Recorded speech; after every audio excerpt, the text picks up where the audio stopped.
അങ്ങനെയെങ്കിൽ ഈ തെരഞ്ഞെടുപ്പ് ഫലം പല തലകളെയും തലോടുന്നതിന് പകരം തല്ലുന്ന കാഴ്ചകളാകും ഉണ്ടാവുക.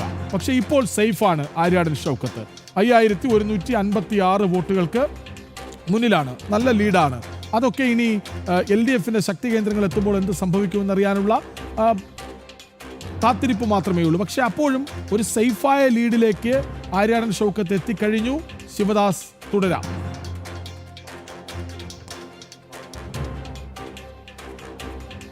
തീർച്ചയായും അതുതന്നെയാണ്. കാരണം നിലവിലിപ്പോൾ ഈ 3 പഞ്ചായത്തുകളിലെ വോട്ടുകൾ എണ്ണിക്കഴിയുമ്പോൾ സേഫായ ഒരു നിലയിലേക്ക് ആര്യാടൻ ഷൗക്കത്ത് എത്തി എന്ന് പറയാൻ കഴിയും. കാരണം 5500-ൽ കൂടുതൽ 5524 വോട്ടിൻ്റെ ലീഡ് ഇപ്പോൾ തന്നെ ആര്യാടൻ ഷൗക്കത്തിന് ഉണ്ട്. നിലവിലിപ്പോൾ എടക്കര പഞ്ചായത്തിലെ വോട്ടുകളാണ് ഇപ്പോൾ എണ്ണിക്കൊണ്ടിരിക്കുന്നത്. വഴിക്കടവ് പഞ്ചായത്തിലെ വോട്ടുകൾ എണ്ണിക്കഴിഞ്ഞു. അതിനുശേഷം മൂത്തേടം പഞ്ചായത്തിലെ വോട്ടുകൾ എണ്ണിക്കഴിഞ്ഞു. സ്വാഭാവികമായും മൂത്തേടം പഞ്ചായത്ത് LDFനും സ്വാധീനമുള്ള ഒരു മേഖല കൂടിയാണ്. പക്ഷേ അവിടെ LDF പ്രതീക്ഷിച്ച തരത്തിലുള്ള ഒരു വോട്ട് വിഹിതം അവർക്ക് ലഭിച്ചിട്ടില്ല. കാരണം മൂത്തേടം പഞ്ചായത്തിൽ കൃത്യമായി തന്നെ കൂടുതൽ വോട്ടുകൾ സമാഹരിക്കാൻ UDFന് കഴിഞ്ഞിട്ടുണ്ട് എന്നുള്ളതാണ് ഏറ്റവും പ്രധാനപ്പെട്ട ഒരു വസ്തുത. അതോടൊപ്പം തന്നെ ഈ 3 പഞ്ചായത്തുകളിലെ വോട്ടുകൾ എണ്ണിക്കഴിയുമ്പോൾ ഏറ്റവും പ്രധാനപ്പെട്ട ഒരു കാര്യം ഏകദേശം PV അൻവറിനും കൃത്യമായി തന്നെ ഇവിടെ നിന്നും വോട്ടുകൾ സമാഹരിക്കാൻ കഴിഞ്ഞു എന്നുള്ളത് തന്നെയാണ്.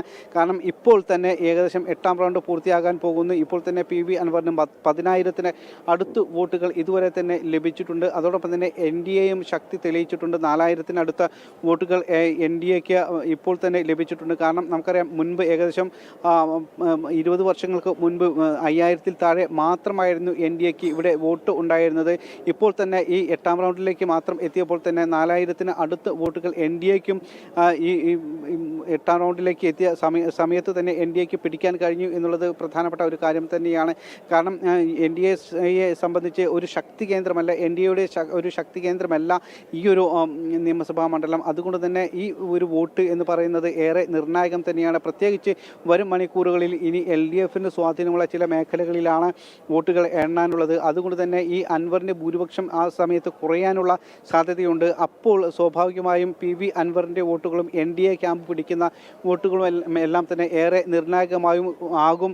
കഴിഞ്ഞ 2 തവണ നേരത്തെ കൃഷ്ണരാജ് സൂചിപ്പിച്ചതുപോലെ തന്നെ 2016-ലും 2021-ലും PV അൻവർ ഇടതുപക്ഷത്തിൻ്റെ പിന്തുണയോടുകൂടി മത്സരിച്ച് വിജയിച്ച ഒരു വ്യക്തിയാണ്. അപ്പോൾ സ്വാഭാവികമായും ഇനി ഇടത് ശക്തി കേന്ദ്രങ്ങളിൽ വോട്ടുകൾ എണ്ണിത്തുടങ്ങുമ്പോൾ ഒരുപക്ഷെ അൻവറിന് വീണ്ടും അവിടെ നിന്നും കൂടുതൽ വോട്ടുകൾ ലഭിക്കാനുള്ള ഒരു സാധ്യത കൂടി കാണുന്നുണ്ട്. എങ്കിലും വഴിക്കടവ് തന്നെയായിരുന്നു അൻവറിൻ്റെ ശക്തി കേന്ദ്രം എന്ന് അൻവർ തന്നെ പറയുന്നുണ്ട്. പക്ഷേ സ്വാഭാവികമായും കഴിഞ്ഞ 9 വർഷത്തോളമായി UDF ശക്തി കേന്ദ്രങ്ങളിൽ ഇത്രയൊക്കെ ലീഡ് മാത്രമേ പ്രതീക്ഷിച്ചിരുന്നുള്ളൂ UDF.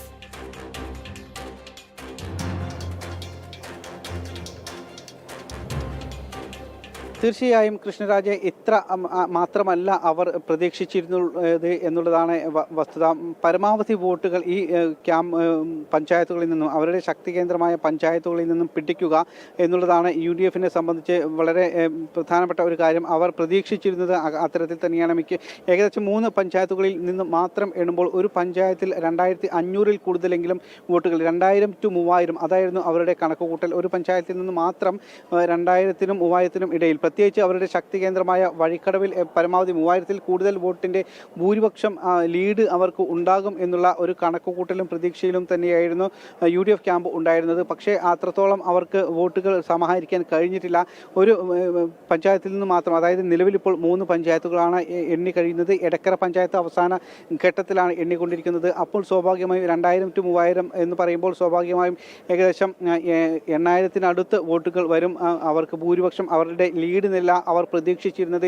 അങ്ങനെ വരുമ്പോൾ ഇപ്പോൾ 5500-ൽ താഴെ മാത്രമാണ് അവരുടെ ലീഡ് ഇതുവരെ ആയിട്ടുള്ളത്. സ്വാഭാവികമായും ലീഡ് നില മോശമല്ലാത്തതാണെങ്കിൽ പോലും UDF ക്യാമ്പിനെ സംബന്ധിച്ച് ഇത് അത്ര ആശ്വാസകരമല്ല. കാരണം അവർ പ്രതീക്ഷിച്ച ആ നിലയിലേക്ക് ഇപ്പോൾ നിലവിൽ വോട്ട് നില എത്തിയിട്ടില്ല, അല്ലെങ്കിൽ അവരുടെ ഭൂരിപക്ഷം എത്തിയിട്ടില്ല എന്നുള്ളതാണ് യാഥാർത്ഥ്യം. കാരണം പരമാവധി അവർക്ക് ശക്തിയുള്ള കേന്ദ്രങ്ങളിൽ നിന്നും മാക്സിമം വോട്ടുകൾ ശേഖരിക്കുക, സമാഹരിക്കുക എന്നൊരു ലക്ഷ്യമായിരുന്നു പ്രചാരണ രംഗത്ത് പൂർണ്ണമായും ഉണ്ടായിരുന്നത്.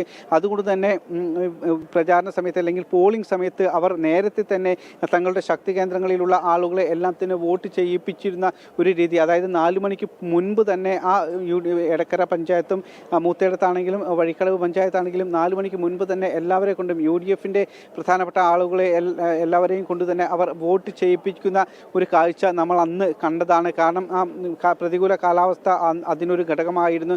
അതുകൊണ്ട് തന്നെ മഴ പെയ്യാൻ സാധ്യത ഉള്ളത് കൊണ്ട് തന്നെ പരമാവധി നേരത്തെ തന്നെ എല്ലാവരുടെയും വോട്ട് സമാഹരിക്കുക എന്നൊരു ലക്ഷ്യത്തോടെ അവർ അത്തരത്തിൽ ചെയ്തിരുന്നു. പക്ഷേ ഒരു റിസൾട്ടിൽ വരുമ്പോൾ അത് കൃത്യമായി പ്രതിഫലിക്കുന്നില്ല എന്നുള്ളതാണ് വസ്തുത.